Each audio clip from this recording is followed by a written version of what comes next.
خدا اس خوش فہمی سے باہر آؤ، سنیوں باہر آ جاؤ. یہ ہمیں دھوکے میں مبتلا کیا گیا ہے کہ تم نبی کے نام کے نعرے لگاؤ، نعت خوانی کرو، نجات پا جاؤ گے. کوئی ایسے سٹینڈرڈ شریعت نے نہیں دیا. اطاعت رسول ہے. میں یہ نہیں کہہ رہا ہوں نعت خوانی غلط ہے، میں یہ نہیں کہہ رہا ہوں اس پہ ثواب ملے گا، یہ ثواب نہیں ملے، نو، ثواب حاصل ہوگا، ثواب نہیں ملے گا، یہ میں نہیں کہہ رہا ہوں. لیکن ان سے مطمئن ہو کے سوچنا نبی کی مانو نہ مانو ہمیں جنت مل جائے گی. میدان معاشر میں پہنچیں گے تو فرشتے آئیں گے، حضور ٹنڈن سنی صاحب آپ یہاں کھڑے، جنت تو آپ کا انتظار کر رہی ہے. اور یہ مٹکتا ہوا جھومتا ہوا سیدھا جنت میں چلے جائے گا. مفتی صاحب لائن میں لگے ہوئے ہیں، یہ پپو نکل جائے گا وہاں پہ، کیونکہ ہر رات یہ نعت خوانیوں میں بیٹھا کرتا تھا. بھائی قل ہاتوا برہانکم ان کنتم صادقین، لائیے، اگر آپ کے پاس دلیل ہے تو پیش کر دینا. سوائے آپ کے حسن زن کے کیا ہے؟ آپ کہیں گے جی ہمارا حسن زن ہے، اللہ کرم فرمائے گا. آپ کے حسن زن کی طرح تو کافر بھی حسن زن رکھتا ہے. ہندو بھی کہتا ہے بھی میرا حسن زن ہے، میری بتوں کی عبادت سے اللہ تعالیٰ میرے نجات دے گا. کرسچن بھی یہ کہتا ہے عیسیٰ علیہ السلام کو میں اللہ کا بیٹا مانتا ہوں، اللہ مجھے نجات دے گا. حسن زن پر فیصلہ نہیں ہوتا، ورنہ تو ہر ایک حق کہلائے. دلیل پر فیصلہ ہوتا ہے.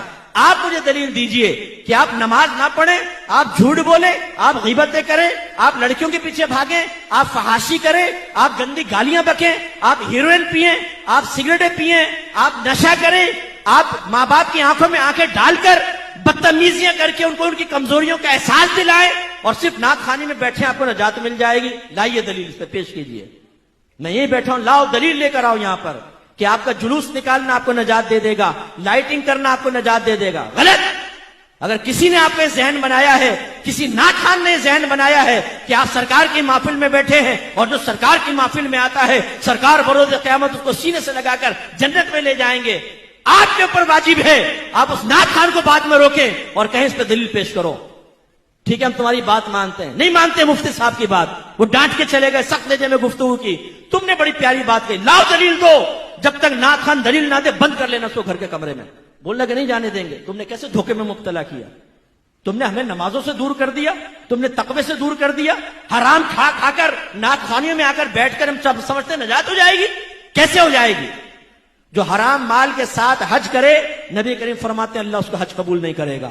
ایک روایت میں فرمایا ایک شخص ہاتھ اٹھا کر اللہ کی بارگاہ میں دعائیں کرتا ہے، گڑ گڑا کر دعا کر رہا ہوتا ہے، لیکن اللہ تعالیٰ اس کی دعا کیسے قبول کرے؟ اس لیے کہ اس کے جسم پر حرام ہے، اس کے پیٹ میں حرام ہے، تو اللہ کیسے اس کی دعائیں قبول کرے گا؟ یہ آپ کی شریعت یہ ہے. ہمیں خوابوں میں مبتلا کیا گیا ہے. جلوس نکالو نجات ہے، لائٹنگ کرو نجات ہے، تیجے 40 میں کرو نجات ہے، 11ویں کرو نجات ہے. تم بروز قیامت آؤ گے سرکار تمہیں بخشوا لیں گے. یقیناً میرے آقا شفاعت کریں گے، انکار نہیں.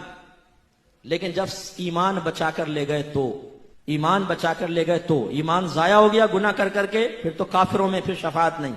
اور فرض کر لیں ایمان بچا کر لے گئے اور گناہوں بھری زندگی گزاری، سرکار نے شفاعت فرمائی، یہ یقین لے کر گئے، یقین رکھیں اس کا انکار نہیں. لیکن کیا یہ بہت بڑی بے مروتی نہیں ہوگی کہ ہماری ہر طرح کی گندگی کے باوجود سرکار میدان معاشر میں سینے سے لگائیں؟ کیا پھر ہمیں نبی کریم کے ساتھ یہ رویہ رکھنا چاہیے؟ صرف اس بھروسے پہ کہ سرکار ہمیں بخشوا لیں گے ہم ان کی نافرمانی کرتے چلے جائیں؟ غلط بات ہے.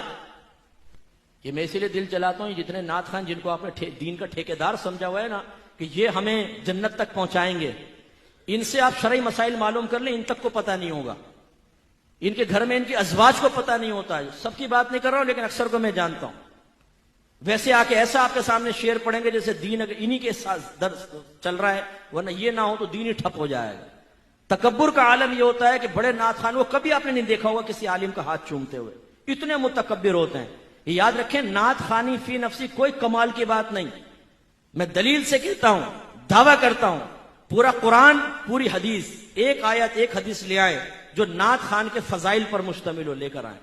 میں بولتا ہوں، چیلنج کرتا ہوں آپ کو، میں عالم دین کے اوپر فضائل کے اوپر آپ کو سینکڑوں آیات حدیثیں پیش کر سکتا ہوں. نعت خوان پر ایک پیش کریں آپ کہ نبی کریم نے فرمایا جو نعت خوانی کرے گا نعت پڑھے گا. اور بولتے کیا ہیں؟ سرکار نے مجھے اپنی نعت کی خدمت کے لیے منتخب کر لیا ہے. اچھا بھائی لا دلیل دے. خواب میں آئے تھے سرکار، یا تجھے ٹیلی فون کیا تھا، یا کسی کے ذریعے پیغام پہنچایا تھا کہ تو اس خدمت پہ مامور ہو جا؟ کس نے کہا تھا؟ وہ آپ کو متاثر کرنے کے لیے. اور ہم بعض اوقات عالم اور نعت خوان کو بالکل برابر کا درجہ دیتے ہیں، بلکہ بعض اوقات تو نعت خوان اوپر ہو جاتا ہے، عالم نیچے ہوتا ہے. آپ کی مسجد کا امام وہ اگر بیٹھا ہو اور ایک مشہور بڑا نعت خان آ کر بیٹھے، آپ کا امام حقیر ہوگا، چاہے وہ عالم دین ہو، وہ نعت خان کو بڑا صوفہ دیا جائے گا، امام صاحب سائیڈ میں بیٹھے ہوں گے۔ یہ تقسیم کس نے کی ہے؟ یہ نعت خانی کو اتنا اوپر جو آپ نے چڑھا دیا ہے، جو ریاکارانہ، بعض نعت خان ریاکارانہ نعت پڑھتے ہیں، پیسے کے لیے نعت پڑھتے ہیں۔ اگر آپ ان کو پیسہ نہ دیں، آپ بلائیں نعت خان کو، بولے پیسہ ایک بھی نہیں دیں گے، آ جائے نا، اللہ کے لیے پڑھنا، چل رہے بھاگ جا گے۔ میں نے ایک دفعہ فون کیا ایک نعت خان کو، ان کے اسسٹنٹ نے اٹھایا، میں نے نام نہیں ظاہر کیا، میں نے کہا فلاں ہیں، بولے وہ مصروف ہیں، آپ بولیں کیا کرنا ہے۔ میں نے کہا میں نے کہا چلو آزماتا ہوں۔ میں نے کہا ایک نعتیہ محفل رکھنی ہے، ان سے ٹائم لینا ہے۔ ہاں بتائیں، میں ان کے اسسٹنٹ ہوں۔ اچھا لے جاؤ، بڑا سخت اس نے رکھا ہوا نا۔ تو میں نے کہا کیا وہ کچھ پیسے سے بھی لیں گے؟ آپ کو کچھ بھی معلوم نہیں، ایک نعت خان اپنا ٹائم نکالے پیسے نہ لے۔ میں نے کہا اچھا بھائی مجھے پتا نہیں تھا، کون ہیں آپ؟ میں نے کہا بھائی مفتی محمد اکمل کہتے ہیں۔ ارے مفتی صاحب آپ نے پہلے کیوں نہیں بتایا؟ یار تم ابھی تو ڈانٹ رہے تھے مجھے، تم مجھے ذلیل کر رہے تھے فون کے اوپر، ابھی میں نے نام لیا تو تم نے فوراً، اگر یعنی عام آدمی ہو تو ذلیل کرو اس کو جتنا مرضی، پیسے کے بغیر تم آتے نہیں ہو۔ پیسے لے کے استنجا خانے میں جا کے لفافہ گنتے ہو کتنے پیسے دیے، کم ہوتے ہیں تو آ کے لڑنا جھگڑنا شروع کر دیتے ہو۔ ان کو کوئی ثواب نہیں ملے گا جو پیسے کے لیے پڑھے۔ کسی نعت خان پہ بدگمان بھی نہ ہو، معذاللہ میں پرٹیکولر کو نعت خان کا نہیں کہہ رہا ہوں، لیکن میں ان لوگوں کے درمیان بڑا رہا ہوں۔ یو کے میں نے کتنے سفر کیے ہیں، یہ گاڑی میں سوتے رہتے ہیں نماز نہیں پڑھتے، جہاز میں سوتے رہتے ہیں نماز نہیں پڑھتے، لیکن وہاں جا کے جب نعت خوانی کریں گے، اوئی ہوئی ہوئی ہوئی، لگتا ہے پورا دین کا درد ان کے اندر آ گیا، روئیں گے اور یہ اور رلا دیں گے پبلک کو، اور نماز پڑھیں گے نہیں۔ یہ نہیں کیا کر رہے ہو؟ اور آپ نے ان کو ہیرو بنایا ہوا ہے۔ جو باشرہ نعت خان ہو، اللہ کے لیے پڑھے، ان کی شناخت پہچان کو اتنی مشکل نہیں ہوتی، ان کو عزت ضرور دیں، کسی پہ بدگمانی بھی نہ کریں۔ لیکن میں آپ کو جو بات سمجھانا چاہ رہا ہوں وہ یہ کہ آپ اگر صرف اس خوش فہمی کی دنیا میں نعتی اشعار سن کر گم ہو گئے تو یاد رکھیں اس کا انجام بڑا دردناک ہے۔ معیار بنائیں اپنے نبی کی تعلیم کو، معیار بنائیں صحابہ کرام کو۔ بس آخری سوال، بیان ختم، یہ بتائیں کسی صحابی نے ایسا کیا کہ انہوں نے سارا دن نعت خوانی کی ہو، ساری رات نعت خوانی، اور بیٹھے بیٹھے سرکار کے یا رسول اللہ یا رسول اللہ یا رسول اللہ یا رسول اللہ کے تسبیحیں پڑھی ہوں اور نعرے لگاتے ہوں باہر نکل، غلامی رسول میں موت بھی قبول ہے، لیکن پھر نہ نماز پڑھی، نہ روزہ رکھا، نہ قرآن کی تلاوت، نہ جہاد پر گئے، نہ جماعت سے نماز پڑھی، اور وہ معذاللہ گناہوں میں لگے رہے۔ لیکن جب ان سے کہا گیا کہ آپ یہ کیا کر رہے ہیں تو کہا کہ دیکھو تسبیح تو پڑھتا ہوں سرکار کی، نعت خوانی بھی تو کر رہا ہوں، سرکار کے نام کے نعرے تو لگا رہا ہوں، تو نجات ہو جائے گی۔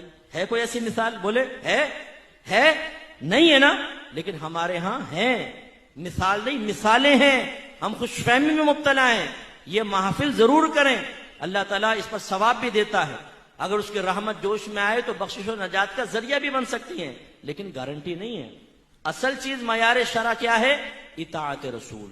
تو میں گزارش کرتا ہوں اپنے قریبی جو مسجد میں عالم دین ہوں ان کے پاس جائیں، ان سے گزارش کریں، بلکہ کوئی کمیٹی والے ایسے ہوں، اور ہو سکتا ہے ہو بھی رہا ہو، میں ایک سجیشن دے رہا ہوں، اپنے کمیٹی والوں سے جا کر کہیں کہ ہماری مسجد میں فرض علوم کورس کا انعقاد کریں، ہمیں فرض علوم سکھائے جائیں جس میں عقائد بھی ہوں گے، احکام شرع بھی ہوں گے، گناہوں کی معرفت بھی ہوگی، وہ سیکھیے، اور اگر آپ کو اور اپنے گھر کی بہنوں کو سکھائیے، نیک بنیں گے انشاءاللہ آپ کو فائدہ ہوگا، ان کی ازدواجی زندگی بہتر ہوگی، آپ کو فائدہ ہوگا۔ اللہ تعالیٰ عمل کی توفیق عطا فرمائے۔ وآخر دعوانا ان الحمدللہ۔